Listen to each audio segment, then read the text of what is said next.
नमस्कार मित्रों, मैं शालिनी आपका आइडियल इंस्टीट्यूट में स्वागत करती हूँ। मित्रों, पढ़ने की श्रृंखला में हम थोड़ा और आगे बढ़ते हैं। तो आज का हमारा टॉपिक अभी छंद भी चल रहा है। छंद में हमने सममात्रिक छंद, अर्धसममात्रिक छंद पढ़ लिया है। आज बारी आती है विषम मात्रिक छंद की। विषम मात्रिक छंद में हमने आप लोगों को कुछ ट्रिक बताई हुई थी। ट्रिक ये थी कि विषम मात्रिक छंद में दो होते हैं, एक कुंडलिया और एक छप्पा है। तो इसकी ट्रिक क्या थी? कुछ थी। विषम मात्रिक मतलब इसके नाम से स्पष्ट हो जाता है जितने मात्राओं की संख्या की कोई गिनती न हो, विषम हो, सम न हो, कहीं तम हो कहीं विषम हो, कोई ये नहीं कहा जा सकता है। तो विषम मात्रिक छंद में पहला आता है कुंडलिया। देखते हैं कुंडलिया क्या होता है, इसको पढ़ते हैं। एग्जाम में ज्यादातर कुंडलिया में मात्रा लगाने को नहीं देता है, केवल डिफिनेशन के ज्यादातर क्वेश्चन पूछता है। तो हम देखते हैं कुंडलिया, यह विषम मात्रिक छंद है। कुंडलिया की डिफिनेशन आप जब देंगे तो क्या कहेंगे? यह विषम मात्रिक छंद है। इसमें 6 चरण होते हैं। पहले 4 चरण दोहे के और बाद के चरण जो होते हैं वो रोला के होते हैं।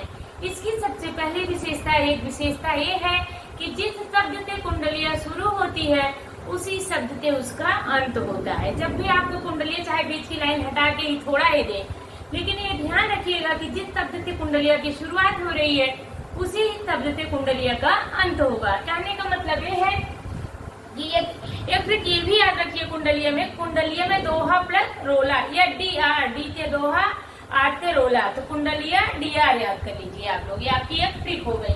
तो यह विषम मात्रिक छंद है। इसमें 6 चरण होते हैं। पहला दोहा और बाद में रोला होता है।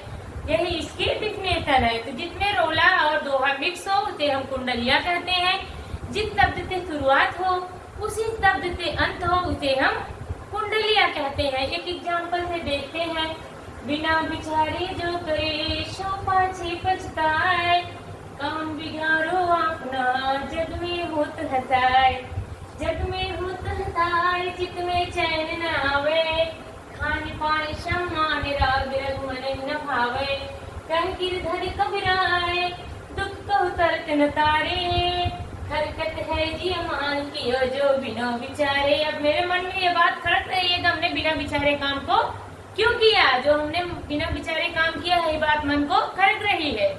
तो ये आपका एग्जाम्पल हो गया। आप इसमें चाहे तो मैंने मात्राएं लगा दिया है, आप चाहे तो शुरू के कुछ मात्राएं काउंट करके चेक कर सकते हैं। तो आइए देखते हैं।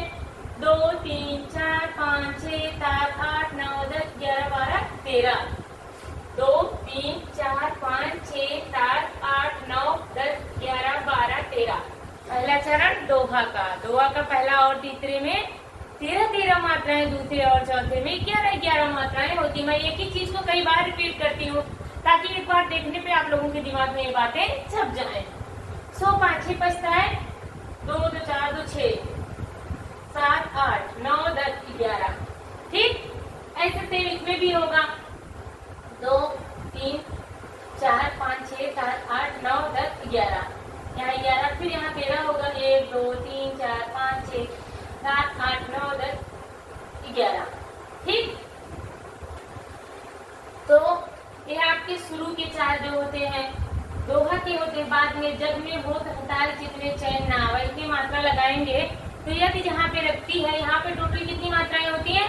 रोला में टोटल 24 मात्राएं होती है। 11 और 13 पे यदि लगी होती है तो देखते हैं 1 2 3 4 5 6 7 8 9 10 11 पे यदि लग गई है।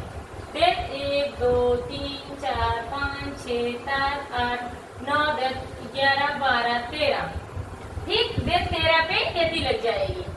तो इस तरीके से हम देखते हैं। लंबा एग्जाम्पल है, आप लोग देख लीजिएगा, इसको याद कर लीजिएगा। पूर्ण रूप से इसके डिफिनेशन याद रखिएगा क्योंकि ज्यादातर क्वेश्चन जो है इसमें डिफिनेशन से ही बनते हैं।